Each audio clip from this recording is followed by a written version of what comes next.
ஆச்சி பாதாம் ட்ரிங்க். ஆச்சி பாதாம் ட்ரிங்க் ஒன்னு வாங்கினா ஒன்னு ஃப்ரீ. தென்காசி மாவட்டம் ஆலங்குளம் பழைய காவல் நிலையம் அருகே அடிக்கடி விபத்துகள் ஏற்படுவதால் சிக்னல் அமைக்க வேண்டும் என அப்பகுதியினர் கோரிக்கை விடுத்துள்ளனர்.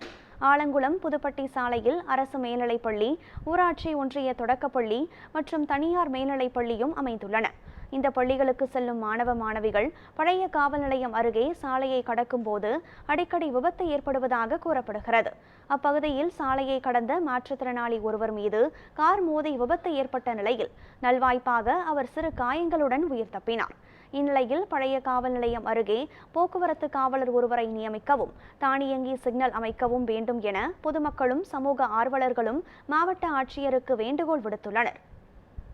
இது மாதிரி எங்களை ஆலங்குளம் பழைய போலீஸ் ஸ்டேஷன் பக்கத்தில் என்னால் ரோட்டை கிராஸ் பண்ண முடியல. இந்த மாதிரி ஒரு எனக்கே ஒரு கிராஸ்னா பள்ளி மாணவிகள் அடுத்த பெருமக்கள்லாம் எப்படி இதில் கிராஸ் பண்ணுவாங்க? அதனால நீங்கள் எனக்கு கீழே வந்து ஒரு கார்காரோட என்ன தட்டி விட்டுட்டான். அதனால என்ன செய்யணும் முடிச்சுட்டு வரதுனால எனக்கு காயம் ஏற்பட்டுட்டு, இதனால் நீங்கள் தக்க நடவடிக்கை இதை ஒரு ரவுண்டாவது போட்டு நீங்கள் தக்க நடவடிக்கை எடுக்கணும்னு உங்கள் தாழ்வுடன் கேட்டுக்கொள்கிறேன்.